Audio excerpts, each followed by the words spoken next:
السلام علیکم ورحمۃ اللہ وبرکاتہ۔ سورہ نور ہم پڑھ رہے ہیں۔ اعوذ باللہ السمیع العلیم من الشیطان الرجیم من حمزہ ونفخہ ونفثہ۔ بسم اللہ الرحمن الرحیم۔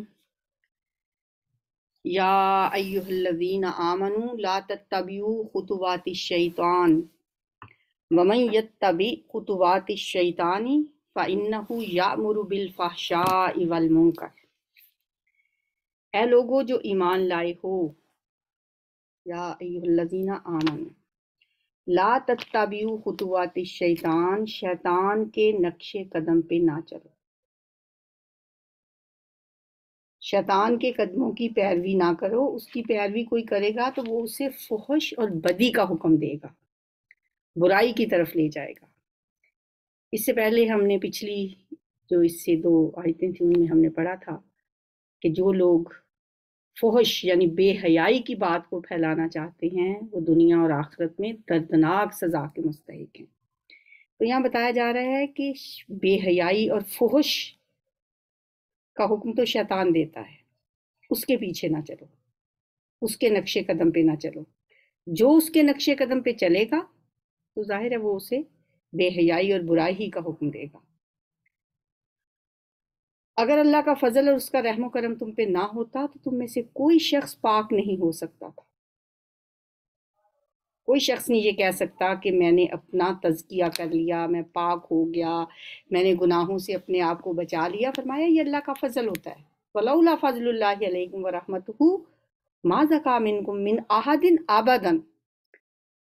تم میں سے کوئی ایک کبھی پاک نہیں ہو سکتا تھا، اور اللہ ہی ہے جسے چاہتا ہے پاک کر دیتا ہے، اور اللہ سننے والا اور جاننے والا ہے۔ وَلَا يَأْتَلِ أُولُو الْفَضْلِ مِنْكُمْ وَالسَّعَةِ أَنْ يُؤْتُوا أُولِي الْقُرْبَىٰ۔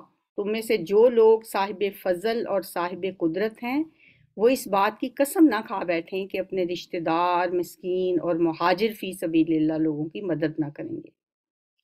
انہیں معاف کر دینا چاہیے اور درگزر سے کام لینا چاہیے۔ کیا تم نہیں چاہتے کہ اللہ تمہیں معاف کرے؟ اور اللہ کی تو یہ صفت ہے کہ وہ غفور الرحیم ہے، اللہ بخشنے والا ہے، معاف کرنے والا ہے، رحم کرنے والا ہے۔ اور یہی صفت وہ بندوں میں بھی دیکھنا چاہتا ہے، کیونکہ خود اللہ غفور ہے، خود اللہ رحیم ہے، اس لیے وہ چاہتا ہے کہ اس کے بندے بھی دوسروں کو معاف کر دیا کریں، درگزر سے کام لیا کریں۔ یہ آیت جو ہے یہ حضرت ابوبکر صدیق کے بارے میں نازل ہوئی، کیونکہ جب حضرت عائشہ صدیقہ رضی اللہ تعالی عنہا پر الزام لگا تو الزام لگانے والوں میں کچھ سادہ لوگ مسلمان بھی شامل ہو گئے تھے، زیادہ تر تو منافقین تھے۔ جو مسلمان تھے ان میں سے ایک حضرت ابوبکر صدیق کے رشتہ دار بھی تھے، جن پر حضرت ابوبکر ہمیشہ احسان کرتے تھے اور ان کی مالی کفالت کیا کرتے تھے۔ اب جب یہ تکلیف دہ واقعہ سرزد ہوا تو حضرت ابوبکر صدیق بھی ظاہر تھے تو انسان ہی، ان کو بڑا دکھ ہوا، بڑی تکلیف ہوئی، اور انہوں نے قسم کھا لی کہ اب میں ان کے ساتھ کوئی حسن سلوک نہیں کروں گا جنہوں نے میری بیٹی پہ اتنا بڑا الزام لگایا ہے۔ اللہ کو یہ بات پسند نہیں آئی۔ اللہ نے نہیں چاہتا تھا کہ صدیق اکبر جیسا شخص عفو درگزر سے کام نہ لے، تو اس لیے اللہ تعالیٰ نے یہاں یہ حکم دیا ہے، یہاں یہ فرمایا ہے کہ جو صاحب فضل ہیں، جن کو اللہ تعالیٰ نے مال دے رکھا ہے، وہ اس بات کی قسم نہ کھا بیٹھیں کہ اپنے رشتہ داروں کو دیں گے نہیں، ان پہ کوئی احسان نہیں کریں گے، انہیں چاہیے معاف کر دیں اور درگزر کریں۔ کیا تم نہیں چاہتی کہ اللہ تمہیں معاف کرے؟ سبحان اللہ، کہ اتنی پیاری بات ہے نا، معاف کر دیا کرو۔ یہ بے شک ایک آیت کا یہ شان نزول تو یہ ہے کہ حضرت ابوبکر صدیق کے بارے میں، لیکن ہم سب کے لیے اس پہ بہت بڑا سبق، یہ ہم سب کے لیے، ہم سب کو ایسے واقعات سے سابقہ پیش آتا ہے کبھی نہ کبھی، کہیں نہ کہیں ضرور، کہ ہم جن کی مدد کر رہے ہوتے ہیں نا، ویسے تو ہم زبان سے یہی کہہ رہے ہوتے ہیں ہم صرف خالصتاً اللہ کے لیے کر رہے ہیں، فی سبیل اللہ کر رہے ہیں، بعض اوقات ہم اپنی زکوٰۃ دے رہے ہوتے ہیں، صدقات دے رہے ہوتے ہیں، لیکن جن لوگوں کو دے رہے ہوتے ہیں نا وہ اگر ہمارے ساتھ کبھی کوئی اچھا نہ کریں تو فوراً ہمیں یہ بات یاد آ جاتی ہے کہ ہم ان پہ اتنے احسان کرتے ہیں اور یہ آگے سے ایسا رویہ رکھتے ہیں ہمارے ساتھ. بعض اوقات ہم ان سے ہاتھ روک بھی لیتے ہیں. تو اللہ تعالیٰ نے ہمیں سمجھا دی بات. وَلْيَعْفُوا وَلْيَصْفَحُوا، معاف کر دو، درگزر کرو. اَلَا تُحِبُّونَ أَن يَغْفِرَ اللَّهُ لَكُمْ، تم نہیں چاہتے کہ اللہ بھی تمہیں معاف کر دے. سبحان اللہ. یعنی اگر ہم لوگوں کو معاف کریں گے تو اللہ بھی ہمیں معاف کرے. واللہ غفور الرحیم. بعض اوقات ہم نہ چاہتے ہوئے بھی جب کسی کو معاف کرنے کو دل نہ چاہے نا تو یہ آیت یاد کر لیا کریں، بلکہ اس کو یاد کرنے. الا تحبون ان یغفر اللہ لکم، تم نہیں چاہتے کہ اللہ تمہیں معاف کر دے؟ بس کہا کریں یا اللہ میں چاہتی ہوں کہ تم مجھے معاف کر دے، میں نے اس لیے ہی اس کو معاف کر دیا. جس کو معاف کرنے کو کبھی دل نہ چاہے، بہت دل دکھایا ہو جس نے آپ کا، اس کو اس لیے معاف کر دیں. اللہ ہمیں معاف کر دے. اللہ غفور الرحیم. اللہ تو معاف کرنے والا ہے. ان الذین یرمون المحصنات الغافلات المؤمنات لعنوا فی الدنیا والآخرہ. ہاں اللہ خود نمٹ لے گا ان سے. دیکھیں اللہ اپنے بندوں سے کتنی محبت کرتا ہے. وہ ان بندوں کو بھی بچانا چاہتا ہے جو دوسروں کو معاف نہیں کرتے، اور ان کی بھی ان کو بھی پروٹیکٹ کرتا ہے جن کے ساتھ زیادتی ہوئی ہے. میں جو لوگ پاک دامن بے خبر مومن عورتوں پر تہمتیں لگاتے ہیں ان پر دنیا اور آخرت میں لعنت کی گئی ہے اور ان کے لیے بڑا عذاب ہے. میں خود نمٹ لوں گا ان سے، تم انہیں معاف کر دو. تم اپنا نامہ اعمال خراب نہ کرو، اسی طرح سے ان کی مدد کرتے رہو. میں خود نمٹ لوں گا نا ان سے. لعنوا فی الدنیا والآخرہ، انہیں ملعون قرار دے دیا، ان کے لیے عذاب عظیم ہے، لیکن تم ان کی مدد ویسے ہی کرتے رہو. سبحان اللہ. یہ ہے رب، یہ ہے اللہ.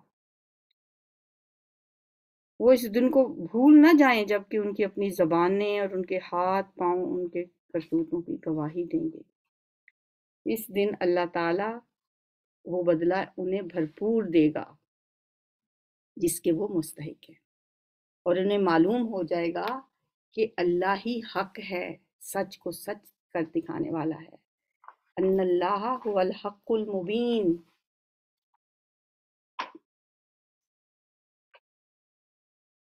الخبیثات للخبیثین والخبیثون للخبیثات والطیبات للطیبین والطیبون للطیبات. خبیث عورتیں خبیث مردوں کے لیے ہیں اور خبیث مرد خبیث عورتوں کے لیے. پاکیزہ عورتیں پاکیزہ مردوں کے لیے ہیں اور پاکیزہ مرد پاکیزہ عورتوں کے لیے. ان کا دامن پاک ہے ان باتوں سے جو بنانے والے بناتے ہیں، ان کے لیے مغفرت ہے اور رزق کریم ہے. لہم مغفرت و رزق کریم. یا ایھا الذین آمنوا، اے لوگو جو ایمان لائے ہو، اپنے گھروں کے سوا دوسرے گھروں میں داخل نہ ہوا کرو جب تک کہ گھر والوں کی رضا نہ لے لو اور گھر والوں پر سلام نہ بھیج لو. اس صورت میں بہت سے احکامات بیان کیے گئے ہیں، جن میں سے ایک حکم یہ بھی ہے کہ کبھی کسی کے گھر میں بغیر اجازت کے داخل نہیں ہونا چاہیے. سورت کے شروع میں جو احکام دیے گئے تھے وہ معاشرے میں برائی کو روکنے کے لیے تھے کہ اگر معاشرے میں برائی ہو جائے تو اس کا تدارک کیسے کیا جائے. اب یہاں سے جو احکام شروع ہو رہے ہیں یہ وہ احکام ہیں جن کا مقصد یہ ہے کہ معاشرے میں صرف سے برائیاں پیدا ہی نہ ہوں، برائیوں کو کی پیدائشی کو روک دیا جائے اور انسانوں کے طور طریقوں کی اصلاح کر کے وہ سارے راستے بند کر دیے جائیں جن سے خرابیاں رونما ہوتی. جن میں سے ایک بات یہ بھی ہے کہ دوسروں کے گھروں میں داخل نہ ہو بغیر اجازت کے،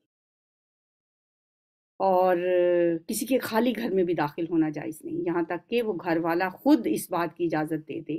مثلا اس نے آپ سے کہا ہو کہ اگر میں موجود نہ بھی ہوں تو آپ میرے گھر میں جا سکتے ہیں، وہاں پہ بیٹھ سکتے ہیں، وہاں پہ رہ سکتے ہیں. وہ کسی اور جگہ ہو اور آپ کو اطلاع ملنے پہ وہ کہہ دے، پیغام بھیج دے کہ آپ بیٹھے میں آتا ہوں، تو آپ وہاں بیٹھ سکتے ہیں. دوسری صورت میں نہیں. دوسروں کے گھروں میں داخل نہ ہوا کرو جب تک کہ گھر والوں کی رضا نہ لے لو. اور گھر والوں پر سلام نہ بھیج لو، یہ طریقہ تمہارے لیے بہتر ہے، امید ہے کہ تم اس کا خیال رکھو گے۔ پھر اگر وہاں کسی کو نہ پاؤ تو داخل نہ ہو جب تک کہ تمہیں اجازت نہ دے دی جائے، اجازت کے بغیر نہیں۔ اور اگر تم سے کہا جائے کہ واپس چلے جاؤ تو واپس چلے جاؤ، یہ تمہارے لیے زیادہ پاکیزہ طریقہ ہے۔ ناراض ہونے کی ضرورت نہیں ہے، برا ماننا نہیں چاہیے۔ اگر کوئی آدمی آپ سے نہیں ملنا چاہتا اور وہ انکار کر دیتا ہے، ہو سکتا ہے اس کی کوئی مصروفیت ہو، مشغولیت ہو، وہ معذرت کر لیتا ہے، تو آپ کو اس بات کو مائنڈ نہیں کرنا چاہیے۔ دیکھیں یہ بہت بڑی بات ہوگی جو اللہ تعالیٰ نے قرآن میں بتائی ہے۔ اکثر لوگ اس بات کو بہت مائنڈ کرتے ہیں کہ دیکھیں جی میں نے اس سے کہا کال کی تھی تو اس نے کوئی بہانہ کر دیا، تو اگلے کی مرضی ہے۔ اللہ تعالیٰ نے ہر بندے کو اس کی اپنی پرائیویسی ہے، اس کا اپنی مرضی ہے، اللہ نے ہر ایک کو یہ حق دیا ہے۔ لیس علیکم جناح ان تدخلوا بیوتا غیر مسکونۃ، اس میں کوئی مذائقہ نہیں ہے کہ تم ایسے گھروں میں داخل ہو جاؤ جو کسی کے رہنے کی جگہ نہ ہو اور جن میں تمہارے فائدے یا کام کی کوئی چیز ہو۔ مطلب کوئی ہوٹل ہو سکتا ہے، وہ تو ظاہر ہے کسی کی ملکیت نہیں ہے نا، کوئی مہمان خانہ ہو سکتا ہے، دکانیں، مسافر خانے، جہاں لوگوں کے داخلے کی عام اجازت ہوتی ہے تو وہاں اجازت آپ داخل ہو سکتے ہیں۔ تم جو کچھ ظاہر کرتے ہو، جو کچھ چھپاتے ہو، سب کی اللہ کو خبر ہے۔ قُل لِّلْمُؤْمِنِينَ يَغُضُّوا مِنْ أَبْصَارِهِمْ، اے نبی صلی اللہ علیہ وسلم مومن مردوں سے کہو کہ اپنی نگاہیں بچا کر رکھیں۔ یغضوا، یہ جو لفظ ہے نا یغضوا من ابصارہم، اس سے لفظ نکلا ہے غض بصر، نگاہ نیچی رکھنا۔ آپ نے سنا ہوگا کہ اللہ نے مردوں کو غض بصر کا حکم پہلے دیا ہے اور عورتوں کو پردے کا حکم بعد میں دیا ہے، تو ہم دیکھ رہے ہیں کہ غض بصر کا حکم آ رہا ہے۔ یغضوا من ابصارہم، نیچی رکھو اپنی نگاہیں۔ نیچی رکھنے سے مراد یہ نہیں ہے کہ بس وہ بالکل نگاہ نیچے کر کے چلے تاکہ ٹھوکریں لگتی رہیں اس کو، مطلب بچا کے رکھو، اپنی نگاہیں بچا کے رکھو۔ نگاہ نیچی رکھنا بھی ہم اس کا ترجمہ کر لیتے ہیں، لیکن اصل مقصد یہ ہے کہ نگاہ بھر کے نہیں دیکھنا۔ ہر وہ چیز جس کو دیکھنے کی آپ کو اجازت نہیں ہے اس سے نظر بچا کے رکھیں۔ ہاں اگر بلا ارادہ کبھی نظر پڑ گئی ہے تو نگاہ پھیر لینی چاہیے، نظر بچا کے رکھیں۔ جس چیز کو دیکھنا مناسب نہیں اس سے نظر ہٹا لیں۔ مثلا مرد کے لیے جائز نہیں ہے کہ عورتوں کی طرف دیکھیں، دوسروں کے سطر پہ نگاہ ڈالیں یا کوئی فحش مناظر دیکھیں، یہ تو خیر کسی کے لیے بھی جائز نہیں ہے، نہ مردوں کے لیے جائز ہے نہ عورتوں کے لیے جائز ہے کہ وہ مردوں کو دیکھیں اور فحش مناظر دیکھیں، کسی کے سطر پر نگاہ ڈالیں، یہ دونوں کے لیے۔ یہاں مردوں سے کہا جا رہا ہے یغضوا من ابصارہم ویحفظوا فروجہم، اور اپنی شرمگاہوں کی حفاظت کریں۔ ذالک ازکی لہم، یہ ان کے لیے زیادہ پاکیزہ طریقہ ہے۔ ان اللہ خبیر بما یصنعون، بے شک اللہ تعالیٰ جو کچھ وہ کرتے ہیں اس سے باخبر ہے۔ اب عورتوں کے لیے حکم ہے وَقُلْ لِلْمُؤْمِنَاتِ يَغْضُضْنَ مِنْ أَبْصَارِهِنَّ وَيَحْفَظْنَ فُرُوجَهُنَّ وَلَا يُبْدِينَ زِينَتَهُنَّ۔ اب دیکھیں مردوں کو صرف دو ہی حکم دیے تھے، پہلے دو کون کون سے؟ نگاہیں بچا کے رکھیں، اپنی شرمگاہوں کی حفاظت۔ عورتوں کے لیے آگے بڑھ کے کچھ اور احکام بھی دیے گئے۔ عورتوں سے صرف اتنا ہی مطالبہ نہیں ہے جتنا مردوں سے ہے، یعنی نظریں بچانا اور شرمگاہوں کی حفاظت کرنا، بلکہ وہ ان سے کچھ اور مطالبے بھی کرتا ہے۔ اسلام ان سے کچھ اور بھی ڈیمانڈ کرتا ہے جو مردوں سے نہیں کیا۔ اس سے پتہ چل گیا نا کہ مرد اور عورت یکساں نہیں ہیں۔ عورتوں سے کیا کہا؟ اپنا بناؤ سنگار نہ دکھائیں، ولا یبدین زینتہن، یہ نہیں کہا کہ زینت اختیار نہ کریں، زینت کرنا تو عورت کا حق ہے، لیکن اس کا اظہار نہ کریں، غیر محرموں کو نہ دکھائیں۔ الا ما ظہر منہا، ہاں بجز اس کے جو خود ہی ظاہر ہو جائے، مطلب اب جیسے ہاتھ ہیں، ہاتھ بھی اگر وہ باندھ لے اندر کہیں چھپا لے گی تو اس سے کیسے اپنی چادر ٹھیک کرے گی، کس طرح؟ ہاتھ کے بغیر تو گزارا نہیں، اس لیے علماء کہتے ہیں کہ اس سے مراد ہاتھ ہیں جو خود بخود ہی ظاہر ہو جاتے ہیں۔ ہاتھ بھی پھر ان پہ زینت نہیں ہونی چاہیے کہ نیل پالش لگی ہوئی ہے، انگوٹھیاں پہنی ہوئی ہیں اور ہم کہتے ہیں جی یہ تو الا ما ظہر میں آتا ہے، اس میں زینت نہیں ہونی چاہیے۔ وَلْيَضْرِبْنَ بِخُمُرِهِنَّ عَلَى جُيُوبِهِنَّ، یہ بھی عورتوں سے صرف حکم ہے۔ اب مرد اور عورتوں کو آپ کیسے برابر قرار دے سکتے ہیں؟ مردوں کے لیے اور احکام ہے، عورتوں کے لیے اور احکام ہے۔ اب عورتوں کے لیے یہ جو حکم دیا یہ مردوں کے لیے تو نہیں کہ اپنی زینت نہ دکھاؤ اور اپنی اوڑھنیوں کے آنچل اپنے سینوں پہ ڈالے رہو۔ وَلْيَضْرِبْنَ بِخُمُرِهِنَّ، خمار اوڑھنی کو کہتے ہیں، دوپٹے کو کہتے ہیں، اپنے سینوں پر۔ اور یہاں پہ جس پردے کی بات ہو رہی ہے نا، یہ گھر کے باہر کا پردہ نہیں ہے، یہ بات ذہن میں رکھیں۔ سورہ نور کی اس آیت میں جو پردہ ہے یہ گھر کے اندر کا پردہ ہے۔ گھر کے اندر عورت کیسے رہے گی؟ گھر کے اندر بھی وہ اپنی زینت غیر محرم تو گھر کے اندر بھی بعض اوقات ہوتے ہیں نا، آپ کے اپنے کزن آ جاتے ہیں، آپ کے اپنے بہنوئی ہوتی ہیں، تو ولا یبدین زینتہن، اپنی زینت نہیں دکھانی۔ ظاہر ہے آگے جا کے بتایا گیا کہ کن کن کو دکھا سکتے ہیں اور باقی غیر محرموں کو نہیں دکھانے۔ اور دو حکم تو وہی تھے جو مردوں والے ہیں، تیسرا زینت نہ دکھانے کا، چوتھا ہے کہ اپنے دوپٹے اپنی اوڑھنیاں اپنے سینوں کے اوپر ڈال کے رکھیں۔ اور آگے پھر بتایا کہ اپنا بناؤ سنگھار، اپنی زینت جو ہے کن لوگوں کے سامنے وہ ظاہر کر سکتی ہیں۔ جیسے ظاہر ہے انسان نے کوئی فنکشن ہوتا ہے، کوئی عید ہوتی ہے، اس نے اپنے اچھے کپڑے پہنے ہوئے ہوتے ہیں، ہاں اس میں بھی ان کو کہا کہ اپنے سینوں کے اوپر اپنے دوپٹے لیے رکھو۔ کن کے سامنے آپ جا سکتے ہو اس حالت میں؟ اپنے شوہر کے سامنے، اپنے باپ کے سامنے، شوہروں کے باپ یعنی سسر، باپ میں پھر آگے نانا دادا، ان کا نانا جو بھی زندہ ہوں وہ سب آ جاتے ہیں۔ شوہروں کے باپ یعنی آپ کے سسر جو ہیں، پھر سسر کے باپ، ان کے دادا، وہ بھی سب بھی اس میں آ جاتے ہیں۔ اپنے بیٹے اور شوہروں کے بیٹے یعنی سگے بیٹے بھی، سوتیلے بیٹے بھی، جب آپ کے شوہر کا اگر کسی اور بیوی سے کوئی بیٹا ہے تو وہ بھی آپ کا محرم ہے۔ آگے پھر بیٹوں کے بیٹے، چاہے وہ سگے بیٹے ہوں یا سوتیلے، ان کے آگے بیٹے، پوتے، نواسے، یہ سب اس میں شامل ہیں۔ یعنی اوپر کے سب رشتے اور نیچے کے سب رشتے، بہت بڑا دائرہ ہے محرم رشتوں کا بھی۔ پھر بھائی، وہ محرم ہے، بھائیوں کے بیٹے، بھتیجے آپ کے، بہنوں کے بیٹے، بھانجے، اپنے میل جول کی عورتیں، یعنی عورتوں کے سامنے بھی آپ اپنی زینت ظاہر کر سکتے ہیں۔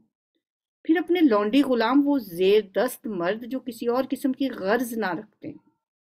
بعض اوقات ایسے ملازم جو بوڑھے ہوتے ہیں، جن کو کوئی عورتوں کے معاملات میں کوئی دلچسپی بھی اب نہیں ہوتی، وہ لونڈی غلام، وہ بھی اس میں شامل ہیں۔ اور وہ بچے جو عورتوں کی پوشیدہ باتوں سے ابھی واقف نہ ہوئے ہوں، بچے بھی، ان کے سامنے بھی آپ اپنی زینت ظاہر کر سکتے ہیں۔ اب اور اگلا حکم عورتوں کو کیا دیا جا رہا ہے؟ 3 تو ہم نے پڑھ لیے نا، 3 کیا 4 پڑھ لیے۔ زینت نہیں دکھانی، پہلے 2 وہی مردوں والے، اور اپنے دوپٹے اپنے سینوں پہ ڈالنے۔ اور 5واں حکم ہے وَلَا يَضْرِبْنَ بِأَرْجُلِهِنَّ، وہ اپنے پاؤں زمین پر مارتی ہوئی نہ چلا کریں کہ اپنی جو زینت انہوں نے چھپا رکھی ہو اس کا لوگوں کو علم ہو جائے۔ بعض اوقات پاؤں میں کوئی ایسا ہم نے زیور اگر پہنا ہوا ہے یا چوڑیاں ایسی پہنی ہوئی ہیں، تو اس طرح اگر آپ مٹکا کے چلیں گے تو جس سے ایک آواز پیدا ہو جائے، اس سے منع کیا گیا۔ ہیل والی جوتی کی آواز ٹک ٹک ٹک کرتے ہوئے دور سے پتا چلے جی کوئی عورت جا رہی ہے، چوڑیاں چھنک رہی ہیں، پاؤں کی کوئی پازیب ہے اس کی آواز آ رہی ہے۔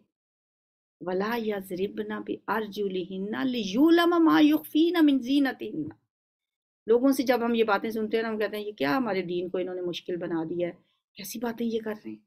اب اپنی آنکھوں سے پڑھ لیں تاکہ حق الیقین حاصل ہو جائے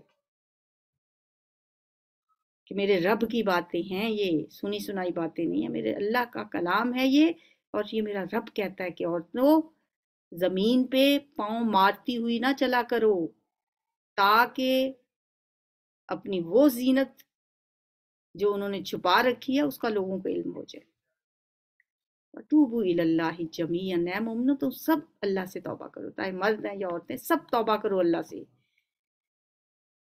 لَعَلَّكُمْ تُفْلِحُونَ، امید ہے کہ تم کامیاب ہو جاؤ گے۔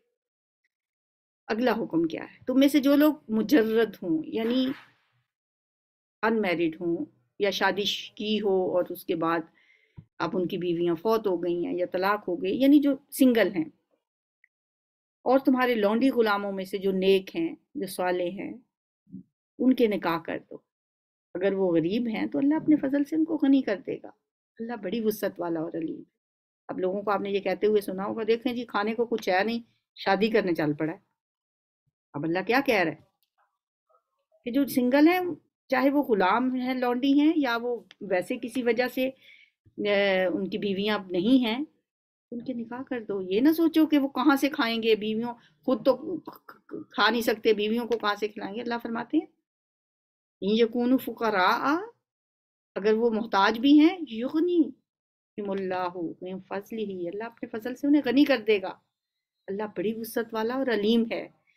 دیکھیں سورہ نور واقعی صحیح بات ہے جو کہا گیا ہے کہ اس کی تعلیم عورتوں کو دیں، اور ایسی باتیں عورتیں کر رہی ہوتی ہیں اکثر۔ تو اب اللہ ان کے جواب دے رہا ہے۔ اس کے بعد ہم انشاءاللہ ایسی باتیں نہیں کیا کریں گے۔ وہ دیکھیں جی فلاں نے شادی کر لی، پتہ نہیں ہمارے کلچر میں شادی کو اتنا برا کیوں سمجھا جاتا ہے۔ زنا کو برا نہیں اتنا سمجھا جاتا جتنا شادی کو برا سمجھا جاتا ہے۔ وہ اس کا شوہر فوت ہو گیا تھا جی، اس نے تو 6 مہینے بعد ہی شادی کر لی۔ اس عورت نے کیوں شادی کر لی، اس مرد نے کیوں شادی کر لی؟ تو اللہ کا حکم ہے۔ اللہ تو یہاں تک کہہ رہا ہے کہ اگر تمہارے پاس نہیں بھی ہے نا کچھ، اللہ تمہیں غنی کر دے گا۔ ہو سکتا ہے نکاح کی برکت سے غنی کر دے۔ اللہ بڑی وسعت والا ہے۔ اور جو نکاح کا موقع نہ پائیں، ایسا بھی ہو سکتا ہے نا کہ کچھ ایسے حالات ہوں کہ آپ نہ کر سکتے ہوں۔ وَلْيَسْتَعْفِفِ الَّذِينَ لَا يَجِدُونَ نِكَاحًا حَتَّى يُغْنِيَهُمُ اللَّهُ مِن فَضْلِهِ، اور جو نکاح کا موقع نہ پائیں انہیں چاہیے کہ عفت معابی اختیار کریں یہاں تک کہ اللہ اپنے فضل سے ان کو غنی کرتے۔ اور تمہارے مملوکوں میں سے جو مکاتبت کی درخواست کریں ان سے مکاتبت کر لو۔ مکاتبت کیا چیز ہوتی ہے؟ مکاتبت کہتے ہیں اس لکھت پڑھت کو جو کسی بھی غلام یا لونڈی کے ساتھ اس کا آقا کرتا ہے، یعنی کوئی غلام یا لونڈی اپنی آزادی کے لیے اپنے آقا کو ایک معاوضہ ادا کرنے کی جو پیشکش کرتا ہے اور اس کا آقا اسے قبول کر لیتا ہے، تو دونوں کے درمیان جو شرائط لکھی جاتی ہیں نا، اسے مکاتبت کہا جاتا ہے۔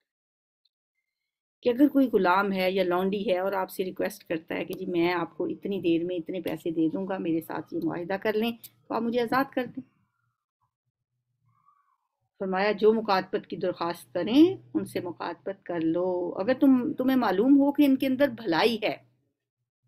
اب بھلائی کا کیا مطلب ہو سکتا ہے؟ بھلائی کا مطلب ایک تو یہ ہے کہ آپ یہ سمجھتے ہیں کہ وہ ایماندار ہے اور جو وہ آپ سے معاہدہ کر رہا ہے اس کے مطابق وہ آپ کو پے بھی کر دے گا، اور دوسرا یہ کہ اس نے جو معاہدہ کیا ہے وہ مال جو کتابت کا ہے وہ ادا کرنے کی اس کے اندر صلاحیت بھی ہے۔ اس کو کہا گیا کہ اگر تمہیں معلوم ہو کہ ان کے اندر بھلائی ہے تو ان کے ساتھ یہ معاملہ طے کر لو، ان کو اس مال میں سے دو جو اللہ نے تمہیں دیا ہے۔ اب اگلی بات کیا کہی کہ ان پہ صدقہ بھی کر دو۔ یہ تو پورے معاشرے سے ہی کہا گیا ہے کہ لونڈی غلام آزاد ہونے کے لیے اپنے مالک سے اگر کوئی معاہدہ کر لیتے ہیں تو ان کو وہ مال ادا کرنے میں ان کی مدد کرو۔ وَآتُوهُم مِّن مَّالِ اللَّهِ الَّذِي آتَاكُمْ، اللہ نے جو تمہیں مال دیا اس میں سے ان پہ خرچ کرو۔ اللہ نے ہمیشہ لونڈی غلام کا جو کلچر تھا نا معاشرے میں زمانہ جاہلیت میں، اس کو ختم کرنے کے لیے بہت سے ہمیں اور بھی احکامات دیے ہیں۔ جیسے کسی نے قسم کھا لی ہے تو اس کا کفارہ ادا کرنے کے لیے اسے کہا غلام آزاد کر دو۔ اگر کسی شوہر نے اپنی بیوی کو کہہ دیا ہے کہ تو میرے لیے میری ماں کی طرح، یعنی اظہار کر لیا، تو اس کو کہا کہ تم غلام آزاد کرو، تاکہ آہستہ آہستہ یہ غلامی کا جو کلچر ہے یہ ختم ہو جائے، اور واقعی ختم ہو گیا۔ تو یہاں کہا جا رہا ہے کہ ان کی آزادی کے لیے ان کو جس رقم کی ضرورت ہے اس پہ خرچ کرو۔ اپنے جس شخص نے یہ مکاتبت کی ہے وہ بھی اس میں سے کچھ معاف کر دے اور باقی لوگ بھی اس پہ صدقہ کریں۔ اور اپنی لونڈیوں کو اپنے دنیاوی فائدوں کی خاطر بے حیائی پر مجبور نہ کرو۔ فَلَا تُكْرِهُوا فَتَيَاتِكُمْ عَلَى الْبِغَاءِ إِنْ أَرَدْنَا تَحَصُّنًا لِتَبْتَغُوا عَرَضَ الْحَيَاةِ الدُّنْيَا، جبکہ وہ خود پاک دامن رہنا چاہتی ہیں۔ مطلب لونڈی ہے وہ نہیں چاہتی کوئی بے حیائی کا کام کرنا تو آپ انہیں اس پہ مجبور نہ کرو. اور ایسا ہوتا تھا زمانہ جاہلیت. لوگوں نے لونڈیاں اسی مقصد کے لیے رکھی ہوئی ہوتی تھیں کہ ان سے وہ بے حیائی کا کام کرواتے تھے، ان سے وہ پیسے کماتے تھے. عبداللہ بن ابی جو تھا وہ بھی یہ کام کرتا تھا، اس نے بھی لونڈیاں رکھی ہوئی تھی اور مجبور کیا جاتا تھا ان کو یہ کام کرنے کے لیے. تو اللہ فرماتے تم انہیں مجبور نہ کرو. ہاں اگر وہ خود سے وہ کرتی ہے، وہ خود رسپانسیبل ہے، وہ خود ذمہ دار ہے، اللہ کے سامنے بھی وہ خود ہی جواب دہ ہے، اور دنیاوی سزا اگر کوئی اس کو ملتی ہے اسٹیٹ کی طرف سے اس کے لیے بھی خود ذمہ دار ہے. لیکن اگر کوئی شخص خود اپنی لونڈیوں کو اس کام پہ مجبور کرتا ہے، وَمَن يُكْرِهْهُنَّ فَإِنَّ اللَّهَ مِن بَعْدِ إِكْرَاهِهِنَّ غَفُورٌ رَحِيمٌ. جو کوئی ان کو مجبور کرے تو پھر اس جبر کے بعد اللہ ان لونڈیوں کے لیے غفور الرحیم ہے. ان کو اللہ تو معاف کر دے گا، لیکن ان کو معاف نہیں کرے گا یہ جبرن ان سے یہ گناہ کا کام کرواتے ہیں. ہم نے صاف صاف ہدایت دینے والی آیات تمہارے پاس بھیج دی ہیں، اور ان قوموں کی عبرتناک مثالیں بھی ہم تمہارے سامنے پیش کر چکے ہیں جو تم سے پہلے ہو گزری ہیں. اور وہ نصیحتیں ہم نے کر دی ہیں جو ڈرنے والوں کے لیے ہوتی ہیں. وَمَوْعِظَةً لِّلْمُتَّقِينَ. آگے جو آیت آ رہی ہے یہ بڑی عظیم آیت ہے، اور سورت کا نام بھی اسی آیت کے حوالے سے سورہ نور ہے. اللہ نور السماوات والارض. اللہ نور ہے زمینوں، آسمانوں اور زمین کا. مثل نورہ کمشکات. اس کے نور کی مثال ایسی ہے جیسے ایک طاق میں چراغ رکھا ہوا ہو. طاق کیا ہوتا ہے؟ ایک طاقچہ پرانے زمانے میں جیسے ہوتے تھے جس کے اندر لوگ دیے جلا کے رکھتے تھے. تو اللہ کے نور کی مثال ایسی ہے جیسے ایک طاق میں چراغ رکھا ہو. چراغ ایک فانوس میں ہو. فانوس کیا ہوتا ہے؟ ایک جیسے کہنا چاہیے کہ فانوس تو خیر آج کل بھی آپ دیکھتے ہیں مختلف ڈیزائنوں کی طرح کے ہوتے ہیں، بس شیشے کا ایک جار سمجھ لیں. فانوس کا حال یہ ہو کہ جیسے موتی کی طرح چمکتا ہوا تارا. المصباح فی زجاجہ الزجاجہ کأنہا کوکب دری یوقد من شجرۃ مبارکۃ زیتونۃ لا شرقیۃ ولا غربیہ. اور وہ چراغ زیتون کے ایک ایسے مبارک درخت کے تیل سے روشن کیا جاتا ہو جو نہ شرقی ہو نہ غربی ہو. زیتون کا تیل یا زیتون کا جو درخت ہے، ایسے درخت کا وہ تیل ہو جو نہ شرقی ہو نہ غربی ہو. کسی درخت کے اوپر اگر مشرق کی طرف سے دھوپ پڑتی ہو تو وہ شرقی کہلاتا ہے، مغرب کی طرف سے اگر دھوپ پڑتی ہے تو وہ غربی کہلاتا ہے. ایسا درخت ہو جس پہ فل ٹائم دھوپ آتی رہے، وہ نہ شرقی ہوتا ہے نہ غربی. پھر وہ جو درخت ہوگا نا وہ بہت اعلیٰ قسم کا درخت ہوگا، اور وہ درخت پھر اس کا جو تیل ہوگا وہ بھی بہت ہی اعلیٰ کوالٹی کا تیل ہوگا. ٹھیک ہے، جس پر زیادہ سے زیادہ دھوپ پڑتی ہو، مشرق و مغرب دونوں سمتوں سے دھوپ پڑتی ہو، اس کے پھلوں کا جو تیل ہوگا بہت صاف شفاف اور اعلیٰ معیار کا ہوگا. قریب ہے کہ اس کا تیل خود بخود روشن ہو جائے، چاہے اسے آگ میں ابھی چھوا بھی نہ ہو. گویا وہ آگ کے چھوئے بغیر ہی بھڑک اٹھنے کے لیے تیار ہے. نور علی نور. روشنی پر روشنی، نور پر نور. یعنی جب اسے آگ دکھائی جائے تو وہ بھڑک اٹھتا ہے اور نور علی نور کی کیفیت پیدا ہو جاتی ہے. یہ جو مثال ہے یہ ایسے دی گئی ہے کہ جیسے ایک شخص ہے، ایک انسان ہے، اور انسانی سینہ جو ہے اسے طاق سے تشبیہ دی گئی، اور اس کا جو دل ہے اسے چراغ سے تشبیہ دی گئی ہے. جیسے انسانی پسلیوں کا ڈھانچہ جو ہوتا ہے نا، جسے ہم سینہ کہتے ہیں، یہ نیچے سے چوڑا اوپر سے تنگ ہوتا ہے، اور پرانے زمانے کے جو طاق ہوتے تھے وہ یہ اسی سے مشابہت رکھتا ہے. اس طاق کے اندر ایک چراغ ہے. یہ جو دل ہے نا، ایک بندہ مومن کا دل ہے جس کی یہ بات کی جا رہی ہے، جو ایک طاق میں رکھا ہوا ہے. جو پسلیاں ہیں نا اس کی، سمجھو کہ وہ ایک طاق ہے. اس کے اندر ایک بندہ مومن کا دل ہے جو نور ایمان سے جگمگاتا ہے.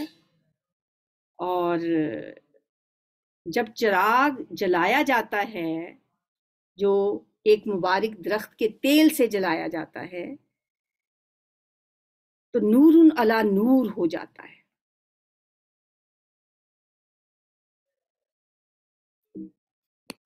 نور علی نور یہد اللہ لنورہ من یشاء. اللہ اپنے نور کی طرف جس کی چاہتا ہے رہنمائی فرماتا ہے. وہ لوگوں کو مثالوں سے سمجھاتا ہے. وہ ہر چیز سے خوب واقف ہے.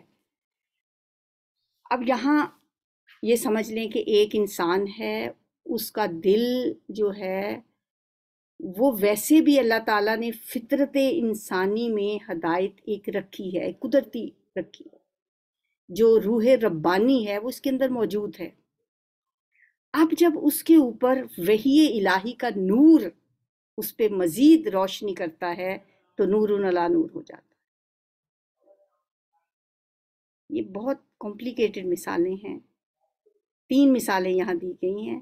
بس سمپلی سٹی سے آپ اس کو اسی طرح سے سمجھ لیں کہ ایک بندہ مومن کے پاس ایک فطری ہدایت تو ہوتی ہے. جب اس پہ قرآن کا نور نور علی نور کرتا ہے تو اس کی ہدایت میں وہ انسان اور آگے بڑھ جاتا ہے. نور علی نور کی کیفیت طاری ہو جاتی ہے.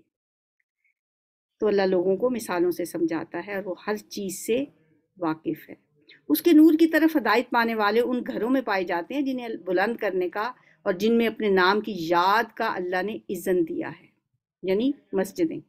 ان میں ایسے لوگ صبح و شام اس کی تسبیح کرتے ہیں جنہیں تجارت اور خرید و فروخت اللہ کی یاد سے اور نماز قائم کرنے سے اور زکوٰۃ دینے سے غافل نہیں کرتی. وہ اس دن سے ڈرتے رہتے ہیں جس میں دل الٹنے اور دیدے پتھرا جانے کی نوبت آ جائے گی. یخافون یوما تتقلب فیہ القلوب والابصار. اس دن سے ڈرتے رہتے ہیں وہ لوگ.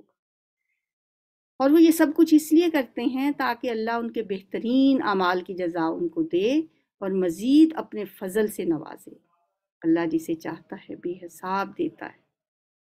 اب دوسری مثال ہے. پہلے تو مومنوں کی مثال تھی نا. اس کے برعکس جنہوں نے کفر کیا ان کے اعمال کی مثال ایسی ہے جیسے دشت بے آب میں سراب، کہ پیاسا اس کو پانی سمجھے ہوئے تھا. جیسے ہم کبھی موٹر وے پہ جا رہے ہیں نا، دور سے سڑک ہمیں ایسی لگتی ہے جیسے وہاں پانی ہے، مگر جب وہاں پہنچا تو کچھ نہ پایا، بلکہ وہاں اس نے اللہ کو موجود پایا جس نے اس کا پورا حساب چکا دیا. اللہ کو حساب لیتے دیر نہیں لگتی. یعنی مرنے کے بعد جب ایسے لوگ جو دنیا میں بڑے نیکیوں والے کام سمجھ کے کر رہے تھے، وہاں کچھ نہیں ملے گا انہیں، وہاں اللہ ہی ملے گا جو ان سے حساب لینے کے لیے موجود ہوگا. یا پھر اس کی مثال ایسی ہے جیسے گہرے سمندر میں اندھیرا. سمندر کی گہرائیاں اور سمندر کے اندھیروں کو امیجن کریں کہ اوپر ایک موج چھائی ہوئی ہے، اس پر ایک اور موج، اور اس کے اوپر بادل تاریکی پر تاریکی مسلط ہے. آدمی اپنا ہاتھ نکالے تو اسے بھی نہ دیکھنے پائے. جسے اللہ نور نہ بخشے اس کے لیے پھر کوئی نور نہیں. یہ کفر کے اندھیروں کی بات ہے. سورہ بقرہ میں بھی 3 گروپس کا ذکر کیا گیا ہے، یہاں پہ بھی اسی طرح سے. کیا تم دیکھتے نہیں ہو کہ اللہ کی تسبیح کر رہے ہیں وہ سب جو آسمانوں اور زمین میں ہیں، اور وہ پرندے جو پر پھیلائے اڑ رہے ہیں؟ ہر ایک اپنی نماز اور تسبیح کا طریقہ جانتا ہے، اور یہ سب جو کچھ کرتے ہیں اللہ اس سے باخبر رہتا ہے. آسمانوں اور زمین کی بادشاہی اللہ ہی کے لیے ہے اور اسی کی طرف سب کو پلٹنا ہے. ہر چیز اللہ کی تسبیح بیان کر. کیا تم دیکھتے نہیں ہو کہ اللہ بادل کو آہستہ آہستہ چلاتا ہے، پھر اس کے ٹکڑوں کو باہم جوڑتا ہے، پھر اسے سمیٹ کر ایک کثیف ابر بنا دیتا ہے. پھر تم دیکھتے ہو کہ اس کے خول میں سے بارش کے قطرے ٹپکتے چلے آتے ہیں، اور وہ آسمان سے ان پہاڑوں کی بدولت جو اس میں بلند ہیں اولے برساتا ہے. پھر جسے چاہتا ہے ان کا نقصان پہنچاتا ہے اور جسے چاہتا ہے ان سے بچا لیتا ہے۔ اس کی بجلی کی چمک نگاہوں کو خیرہ کیے دیتی ہے۔ رات اور دن کا الٹ پھیر وہی کر رہا ہے۔ یقلب اللہ اللیل والنہار، اس میں ایک سبق ہے آنکھوں والوں کے لیے۔ اور اللہ نے ہر جاندار ایک طرح کے پانی سے پیدا کیا۔ کوئی پیٹ کے بل چل رہا ہے تو کوئی 2 ٹانگوں پر اور کوئی 4 ٹانگوں پر۔ جو کچھ وہ چاہتا ہے پیدا کرتا ہے، وہ ہر چیز پر قادر ہے۔ ہم نے صاف صاف حقیقت بتانے والی آیات نازل کر دی ہیں۔ آگے صراط مستقیم کی طرف ہدایت اللہ ہی جسے چاہتا ہے دیتا ہے۔ یہ لوگ کہتے ہیں ہم ایمان لائے اللہ اور رسول پر اور ہم نے اطاعت قبول کی، مگر اس کے بعد ان میں سے ایک گروہ اطاعت سے منہ موڑ جاتا ہے۔ ایسے لوگ ہرگز مومن نہیں ہیں۔ جب ان کو بلایا جاتا ہے اللہ اور رسول کی طرف تاکہ رسول ان کے آپس کے مقدمے کا فیصلہ کرے تو ان میں سے ایک فریق کترا جاتا ہے، البتہ اگر حق ان کی موافقت میں ہو تو رسول کے پاس بڑے اطاعت کیش بن کر آ جاتے ہیں، یعنی اپنا فائدہ دیکھتے ہیں۔ اگر اپنی پسند کا فیصلہ ہو جائے تو مان لیتے ہیں، ورنہ نہیں۔ کیا ان کے دلوں کو منافقت کا روگ لگا ہوا ہے، یا یہ شک میں پڑے ہوئے ہیں، یا ان کو یہ خوف ہے کہ اللہ اور اس کا رسول ان پر ظلم کرے گا؟ بل اولئک هم الظالمون، اصل بات یہ ہے کہ ظالم تو یہ لوگ خود ہیں۔ سورہ نور جاری ہے جی، اس کی آیت جو اللہ نور السماوات والارض ہے، اس کی صحیح طرح سے میں سمجھا نہیں آپ کو پائی ہوں۔ اس کے لیے جو پچھلی ہماری دورہ ترجمہ قرآن والی جو ترجمہ قرآن والی کلاس ہے اس کی ریکارڈنگ میں آپ کو بھیج دوں گی، کیونکہ جب ہم اس 35 منٹس میں ایک ربع کرتے ہیں نا تو پھر اس طرح کی جو پیچیدہ آیات ہیں جن کو زیادہ ٹائم لگتا ہے ان کی صحیح طرح سے وضاحت نہیں ہو پاتی۔ تو آپ مزید اس کو سمجھنا چاہیں تو ڈاکٹر اسرار احمد کو سن لیں، وہ بہت اچھی طرح سے انہوں نے اس کی وضاحت کی ہے، اور ہمارے ترجمہ قرآن والی کلاس کی ریکارڈنگ آپ سن لیں۔ آپ تفہیم القرآن سے استفادہ کر سکتے ہیں۔ اللہ تعالیٰ سے دعا ہے کہ ہمیں قرآن کا فہم عطا فرمائے۔ اللہم اجعل القرآن العظیم ربیع قلوبنا ونور صدورنا وجلاء احزاننا وذہاب ہمومنا وغمومنا، سبحانک اللہم وبحمدک، نشہد ان لا الہ الا انت، نستغفرک ونتوب الیک۔ السلام علیکم ورحمۃ اللہ۔